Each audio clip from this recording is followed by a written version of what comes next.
Good afternoon, ladies and gentlemen, and welcome to this keynote. As a long-standing cyber information assurance infosecurity evangelist, it's an honour to chair this session today, entitled The Most Innovative Small Cybersecurity Company of the Year. The goal of the competition is to support UK small business innovation in the cybersecurity sector, driven by Business Innovation and Skills and Tech UK. And these companies are providing capabilities that contribute to the protection of UK PLC in a very hostile cyber world. The competition awarded 11 exemplars a furnished stand to exhibit their capabilities. And if you haven't seen them, they're over on the top floor and the left-hand side where the green carpet is. It's the only green carpet in the show. From those 11, 4 finalists were selected on the 27th of April, and they're here today to pitch their companies and to convince the panel of judges how good they are and who should be the winner of the 2015 award. The 4 companies involved are Geo Lang, PureLiFi, Pervade Software, and ZoneFox. I will make no attempt to describe what those companies do. The presenters themselves will tell you. I would normally do an introduction. The panel of judges for this event are Nazir Musa, Managing Director of C5 Capital, and David Cass, Senior Vice President and CISO Elsevier, and we're delighted to have you here today to act as judges in what I think is a very important event. I remind everybody who is participating in this from the stage that timing is essential, and I'm renowned for cutting people off midstream if they go over their allotted time. So the companies have 3 minutes to pitch. If you're still talking after 3 minutes, you'll get cut off, and there's a clock on the screen. So there'll be no doubt about timing. Judges, you have 2 minutes to pitch your questions, and we have discussed how that will be done. I wish you companies all the best of luck. I'm impartial in all of this. I'm just the facilitator, but I wish you all the best of luck. And I know it's pretty daunting with this audience of in front of this audience of experts. So without further ado, I would like to invite the first speaker to the platform, who is Debbie Garside, CEO, Geo Lang. Debbie, welcome.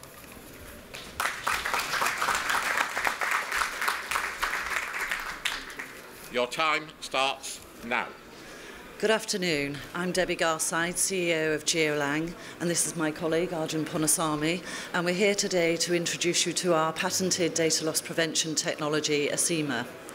2 years ago, we were approached by Jaguar Land Rover, who had identified a problem in protecting intellectual property and high-value information in the supply chain. Alongside the University of Surrey, who had an algorithm that had originated out of GCHQ for fingerprinting, we formed a collaboration, and we were supported by Innovate UK funding, and Geo Lang was tasked with developing a solution to the problem.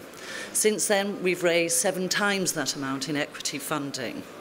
So research told us that the problem formed part of the billion-dollar data loss prevention market, a market that is growing at 30 to 35% per annum, and it forms part of the $65 billion cybersecurity market as a whole. Competitors in this space include McAfee and Symantec, but their solutions are expensive, so there's limited penetration in the SME and mid-cap markets. As well as the market gap, we identified a number of white spaces: content level protection or unstructured data protection, classification, and visualization. So the solution that we developed was our ASIMA platform, and the platform comprises a fingerprinting, indexing and matching algorithm, a classification, an automated classification algorithm, and on top of that we've built a variety of integrations with Box.com, we are a Box partner, with Gmail, with G Drive, we're just integrating with SharePoint and Office 365, and we have our libraries are ready for licensing, and we have customers such as Lockheed Martin interested in licensing those. We're currently in pilot with Shoreline, a systems integrator who supply to UK government, and we're also talking to a variety of global banks, aerospace and defence, as well as people like BT Advise, who've already introduced us to a major Swiss bank, and BT Security, who are interested in piloting our email solution. So our business model is SaaS, which, like our technology, is highly scalable. Our exit is via IPO or technology acquisition. We estimate to exit at around about $200 million plus within 3 to 5 years. And we believe that we've built a world-class team in our CTO who invented the technology that underpins Apple's Siri Assistant and also invented a search engine that was latterly acquired by Microsoft. Our chairman, Andrew Slee, is the former group CTO of and ex-managing director of Kinetic, and I am the First Prince of Wales Innovation Scholar. I've been running SMEs for 25 years. Thank you, Debbie. Thank you. Judges. Hi, Debbie.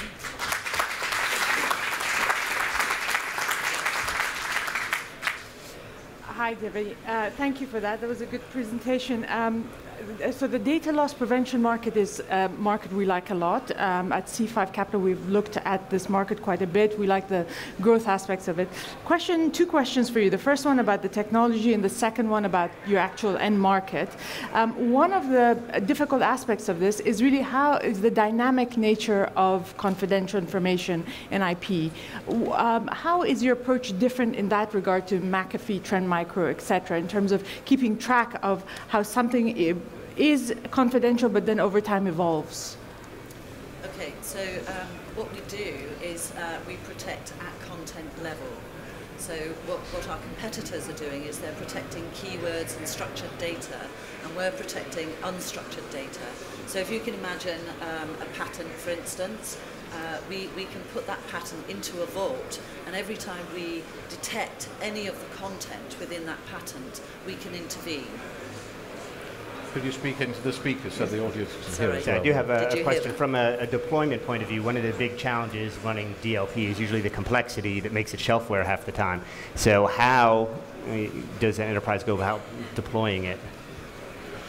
Sorry, can you say that again? So from an enterprise deployment model, okay, how do you deploy it so it's effective? Because a lot of times when you look at some of the big industry players that are in the DLP type space, it's very difficult to deploy, very difficult to tune. Yes, so we actually operate at the application layer, and with our integrations we work directly with that platform, like Box for instance, and so the deployment is pretty simple, as in like installing our app within their own platforms. So we add value to their existing solutions, and we don't think about us as replacing their solutions. Absolutely. And it's very transparent as well.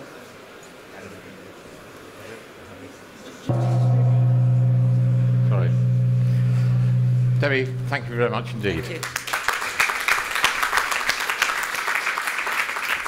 I know it's pretty difficult when you're watching a clock and you're trying to get your message across, but we have to keep to time. It's my pleasure to invite the speaker for Pervade Software, Jonathan Davis, who's the CTO. Jonathan, welcome.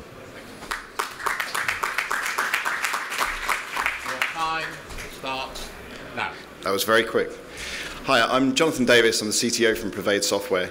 We're a very innovative company that takes a very different approach to a very old technology, something that all security analysts use day in, day out. We came to address this problem because it literally faces everybody.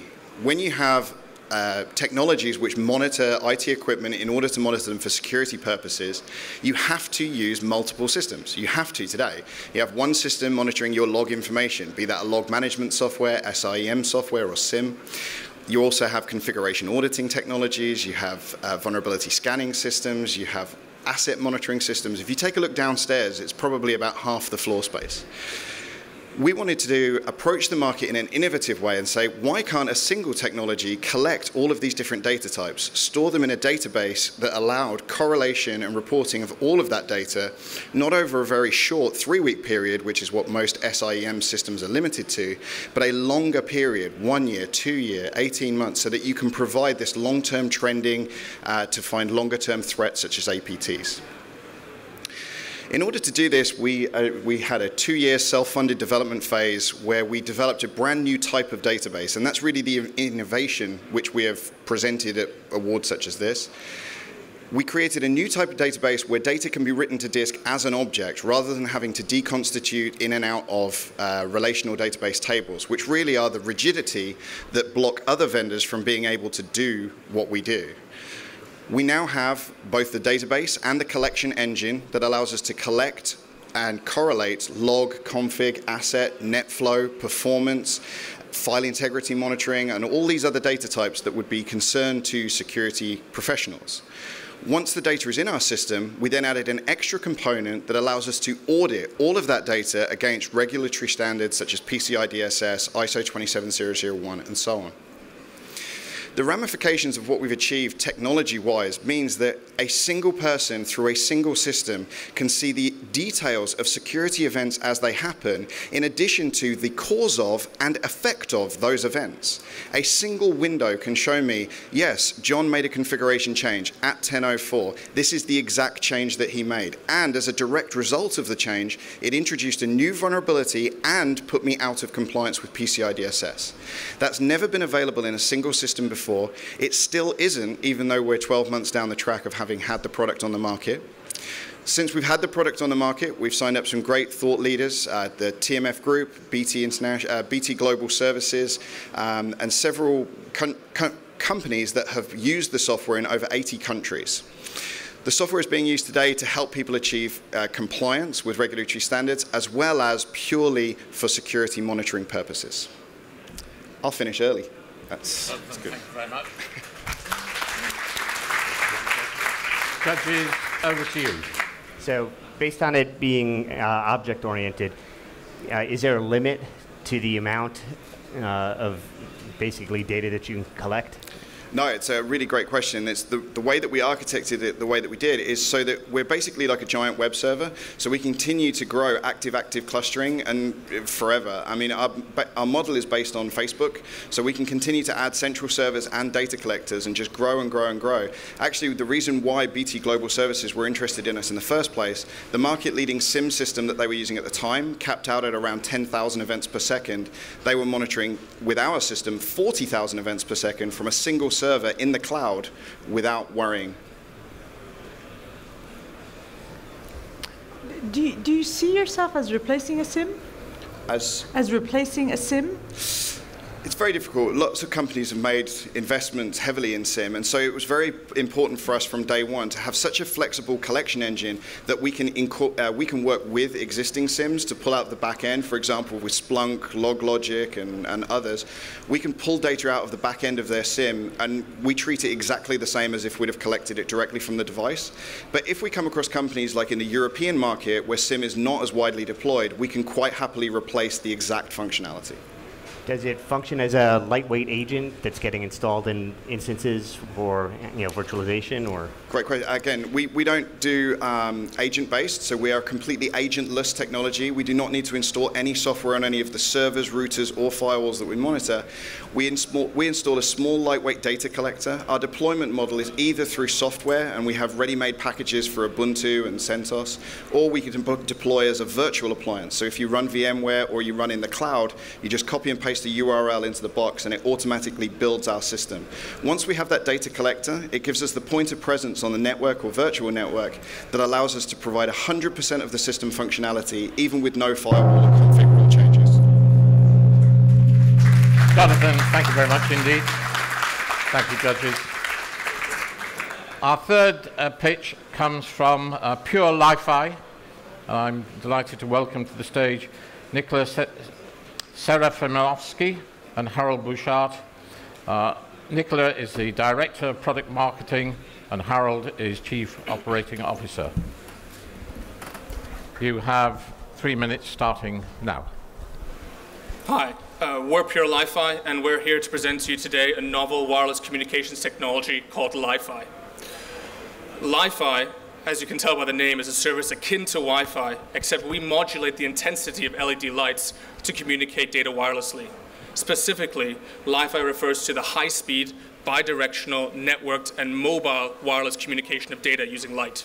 The important aspect is to understand why this is useful. So the competitive advantages of Li-Fi come from the physics of the light medium. It is very well contained because therefore it's more secure. There's no electromagnetic radiation, so it can be used in very safety conscious environment. It's extremely localized because of the density of the lights, which leads to a significant increase in the wireless capacity that can be made available. Our company was founded in 2012, and since then we've been pioneering the Li-Fi field in terms of research and product development. We've released 2 products, the Li-First and the Li-Flame, which has been on demonstration here for the last few days at InfoSec.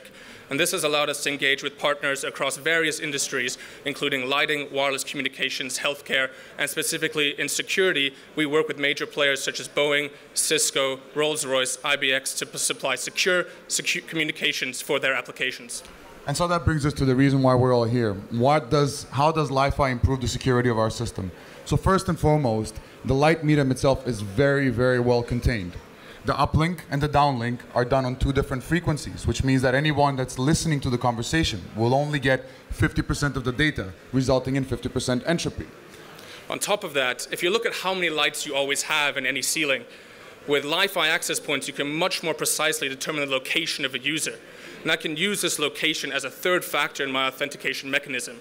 Traditional authentication uses someone I am, and something I know. But with my precise location in Li-Fi, I can add a 3rd dimension to this authentication, which is somewhere I am, adding an additional level of protection to the information on my network. Indeed, this localization information can be used as a 3rd dimension for the encryption, which leads to very precise network partitioning that we're all used to, but also geofencing, the ability to monitor your assets as they're moving around the premises and allow them or forbid them access depending on exactly where they are, which then leaves us with this precise indoor positioning capability for asset tracking. And the asset tracking allows us to get even more granular level of detail of our network usage. What users are accessing what files from what location allows me to determine user behavioral models and provide preventive security measures for my network.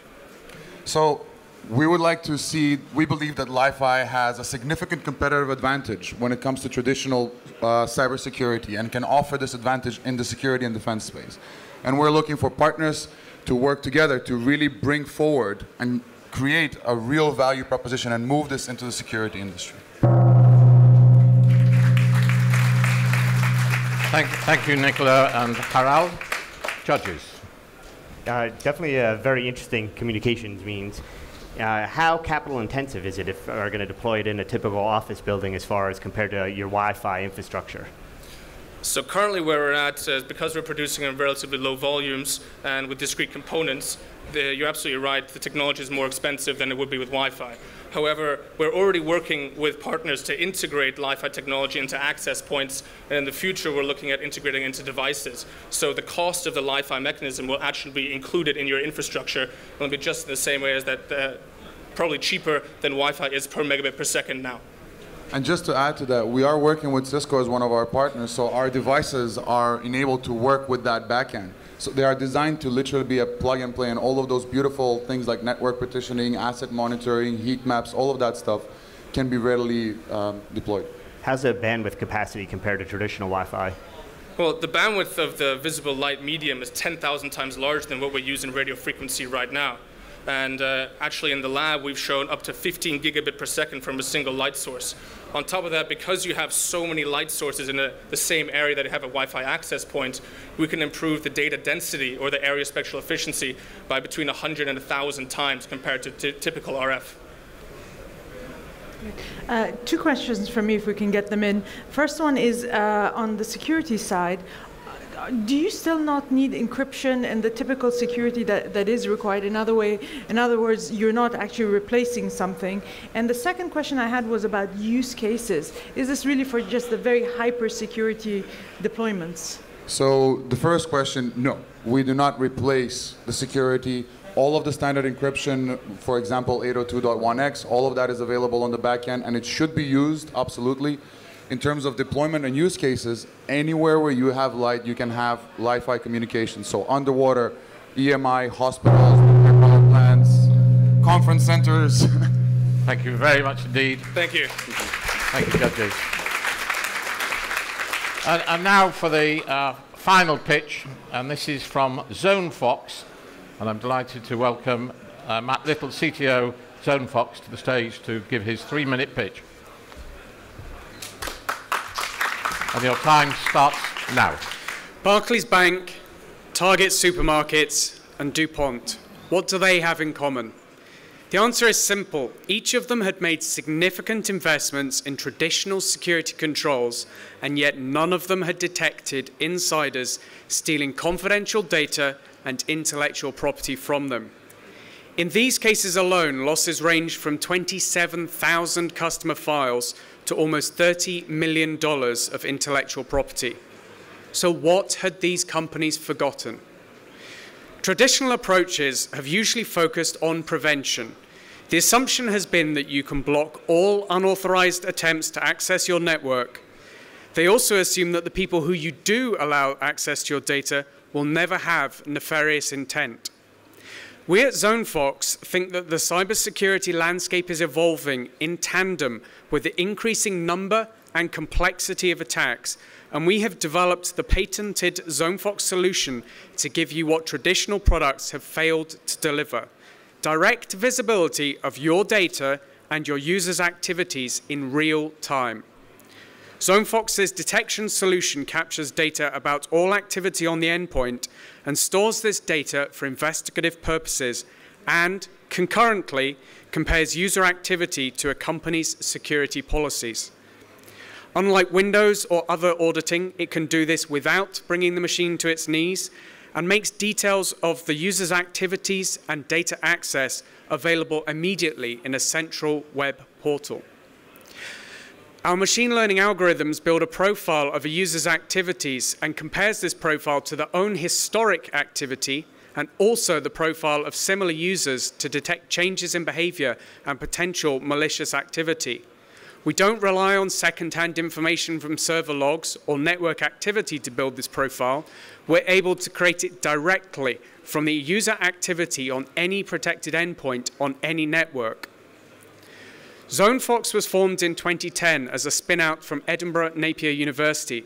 The company's founder, Jamie Graves, built upon his PhD thesis to deliver a product to address the need for visibility of activity at the endpoint.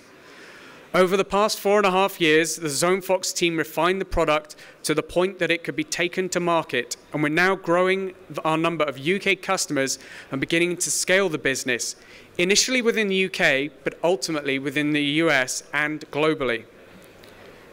We feel that we should win this award as we've taken a new look at an old problem, and we're shaking up the cybersecurity market by giving companies the capability to detect threats and to focus on what is truly important to them, preventing the loss of their valuable data and intellectual property. Matt, thank you very much indeed. Judges, your questions, please. Hi, Matt. Hi. Machine learning, so a lot of security products today are coming out with more intelligent solutions. Can you talk about what vectors you look at within behavior? A lot of the products are quite rudimentary. Yes. What types of behaviors give Absolutely. you the indication? So as we capture activity, all user activity at the endpoint, we can use all those sorts of vectors in our machine learning. So, for example, types of file access, location of file access, time of day, machine accessed from, if somebody's performing a large number of reads or writes or file deletes, we have access to exactly what the operating system sees the user doing. So we can use all these in building a user profile. And when we detect anomalies, we look at either a small number of significant deviations from normal behavior or a larger number of less significant deviations. And we compare that to the user's individual profile and also the profile of their peers. So I guess building on that question then, if I'm already a bad user and you come in and put your product in there, since it's activity-based, is it going to detect me? Thanks, David. So good question.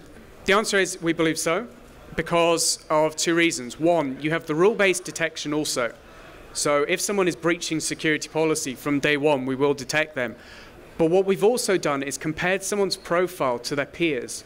So if you have, let's call them the bad apple, and all their peers are behaving in one way, and this particular individual, he or she, is behaving in a very different way, that would immediately raise an alert because they're doing something none of their peers and none of their colleagues are doing. I don't have any other questions. Okay. Thank you very much. Matt, thank you very much indeed. Well, ladies and gentlemen, you've heard the 4 pitches. I'm sure individually you've all made up your mind who you think is the worthy recipient of the award. But it's up to the 2 judges. And what's going to happen now, I'm going to escort the 2 judges out into a dark area where they will review the pitches and come to a unanimous decision. I will have no part to play in that. I'm absolutely impartial and independent. What is going to happen next is you're going to see a short video about cyber and some of the history to this event. And then it's my pleasure to welcome Jeff Neen, who is the Group Managing Director of Atkins Aerospace, Defence, Security and Technology. And he's going to spend about 7 or 8 minutes talking about infrastructure and the issues about global and national infrastructures. So without further ado, judges, could you follow me to the dark place?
The Cyber Growth Partnership is a fantastic opportunity for UK cyber industry.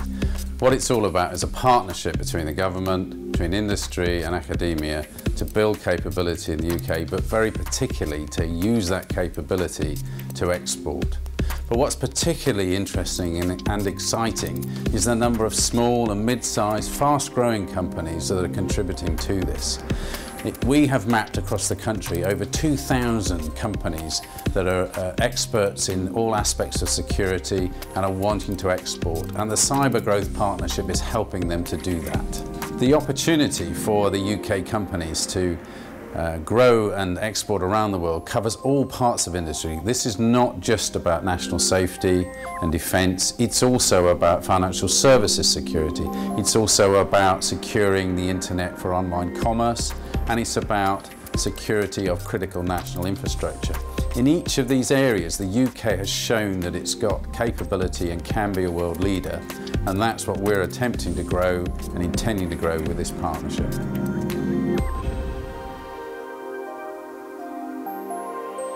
The Cyber Growth Partnership is a great collaboration between government, industry and academia in the UK. I work on the Cyber Growth Partnership on a particular agenda around domestic demand. At this moment in time, the UK is seen globally as one of the leading lights in cybersecurity skills across the world, and making sure that our industry stays at the forefront and looks like a mature industry to all the other countries is part of helping our export ambitions globally.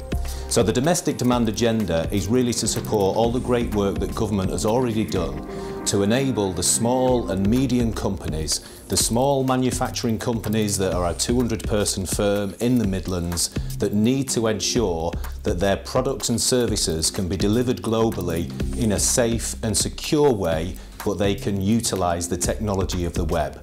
The domestic demand agenda is really going to help companies to access all of the skills, all of the capabilities and all of the materials that we have available in the UK to ensure that their business remains prosperous in the cyber and connected economy.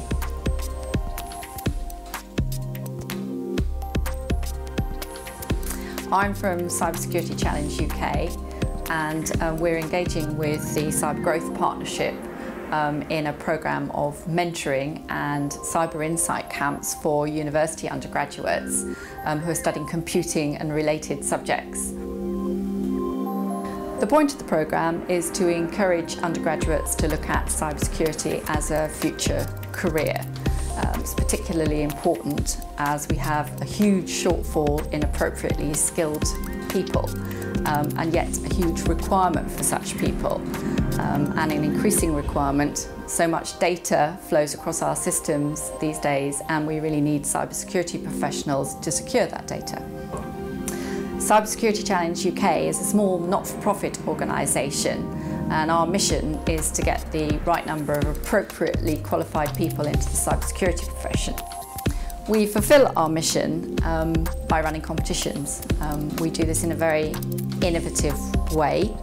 We run online competitions and face-to-face, day-long scenario type competitions aimed at identifying people with the right sets of skills. And then we encourage them to take the right qualifications and network with prospective employers and ultimately to work into the profession. Our insight camps, which is where we're inviting our undergraduates at the moment, use this sort of scenario, and we find that by running these innovative and interesting challenges, we engage with undergraduates and encourage them to see this as something that they would like to do in the future. And ultimately, we help them to take their first rung on the ladder and get into the cybersecurity profession.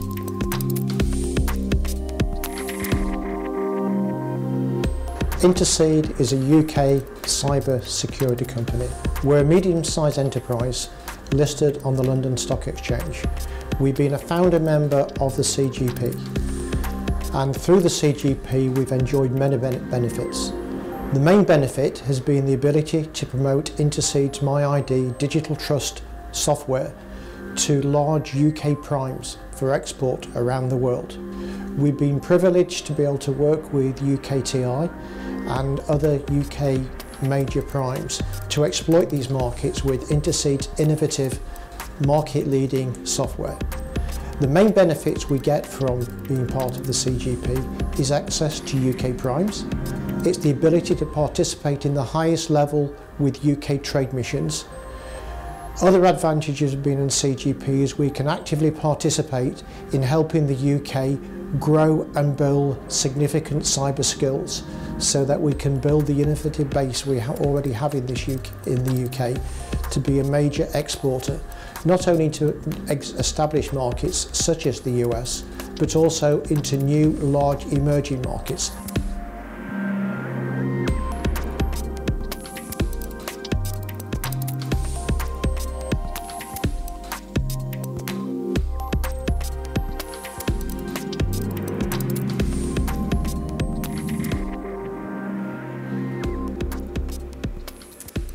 Good afternoon. I hope you enjoyed that video, and despite impressions on that video, I can actually smile. You may not have seen that on there, but I can. I'm Jeff Neen from Atkins, and we're proud to sponsor the Most Innovative Cyber SME Award here at InfoSec Europe. Why am I here? Well, we're part of the Cyber Growth Partnership, as you can see, and that's an organisation between government, industry and academia that's there to support the SME companies in the UK are exporting their products internationally. So we're very proud to be a part of that. But Atkins are also involved in this initiative for many of the same reasons as all of the companies that are here today. We know what's happening in terms of the convergence of technologies to IP. We understand that the Internet of Things means there's a great threat from our kettle in the future, and we're concerned about those things as well. But we want to actually talk about a different type of technology, and this is a technology that's actually pervading into infrastructure. And when we talk about infrastructure at Atkins, we don't talk about IT infrastructure. We talk about ports, we talk about airports, we talk about roads and railways. The technology that we've all been talking about here and the great technology we've seen on display is being used in those sectors in ways that you may or may not be aware of. So at this moment in time, we're involved in a project called Crossrail. Is anybody familiar with Crossrail? I'm sure everybody's getting annoyed with Tottenham Court Road as I am, and those areas. But what you may not realise is that as those two boring machines make their way through London day in and day out, there are a whole host of sensors under the ground that are monitoring the disruption to the above ground infrastructure right across the city.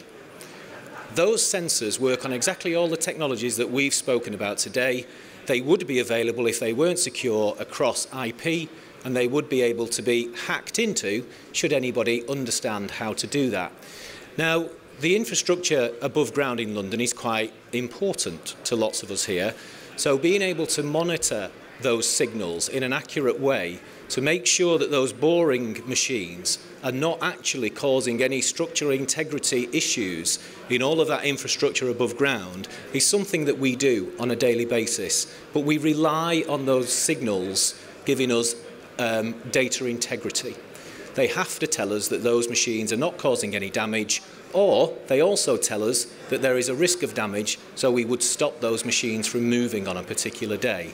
So infrastructure monitoring is an area where the same technology is coming into it, and it's making a big difference.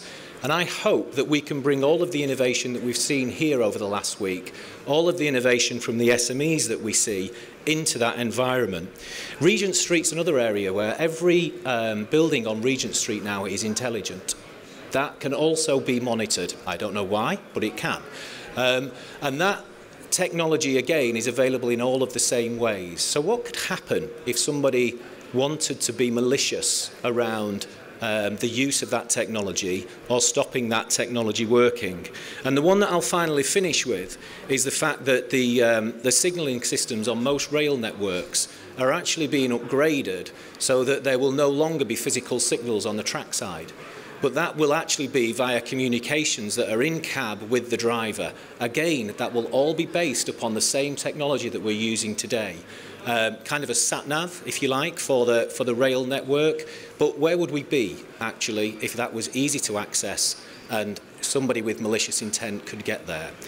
So the reason that I'm raising this point is that we as Atkins are one of the largest design and program management companies in infrastructure. We were the official engineer of the 2012 Games, and we designed and construction managed the Burj Al Arab in Dubai. So we need to work with companies that can actually help us make sure that infrastructure is designed, program managed, and managed throughout its asset life in a secure way. There are significant issues with the monitoring of infrastructure and the availability of information just in the same way that we've seen from all of this technology today. And we need to work with companies like the 4 finalists to make sure that we construct, we design, we construct, and we manage infrastructure, and in particular critical national infrastructure for the safety of us all to come. So my point was really just to make sure that we're applying our thinking in that way as well.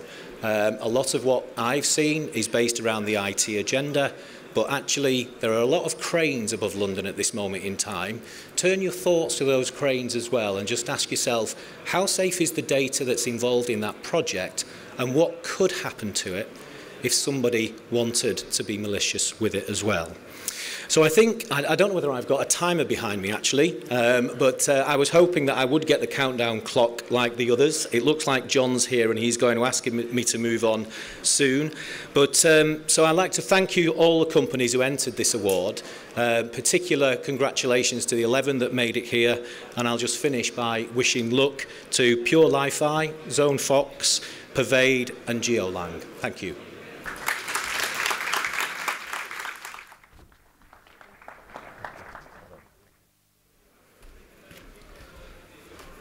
Ladies and gentlemen, the judges have deliberated.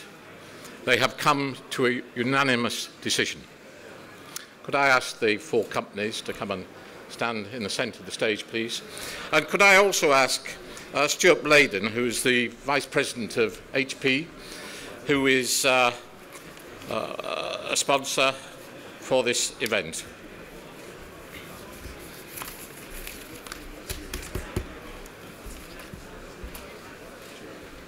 So it's been a very tight composition, and I congratulate you all for your pitches. It's very daunting when you stand up in here with very key times and an audience that's staring at you and a chairman that's pushing you to keep to your time.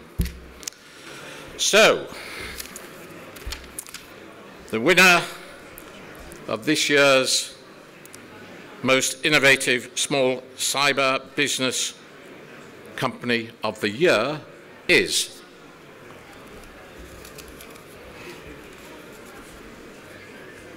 Geo Lang.